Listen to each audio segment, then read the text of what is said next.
ఏబీవీపీని బలపరచడానికి వాళ్ళు ఏ state report ఇస్తే వాళ్ళందరినీ డిస్మిస్ చేయాలి.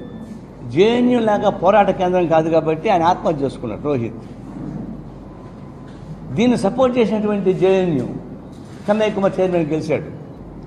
అఫ్జల్ గురిని వ్యతిరేకించేటువంటి మీ కన్నయ్యని మీరు ఎందుకు సపోర్ట్ చేస్తారని ప్రశ్న నేను అడుగుతున్నాను. ఈరోజు కూడా నేను సమనీయంగా విజ్ఞప్తి చేసేది ఏంటంటే 9వ తారీఖు నుంచి ఇప్పటిదాకా ఆయన ఉపన్యాసం అన్నీ ఫేస్బుక్లో ఉన్నాయి, మీడియా యూట్యూబ్లో ఉన్నాయి, చూసుకోవచ్చు.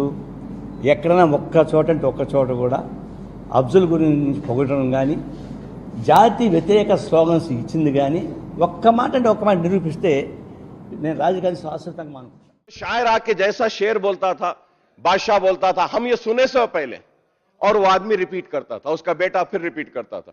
सर वैसे जीनियसेस अपोजिशन में नहीं है सर, आपके पास है, हमारे पास नहीं है सर.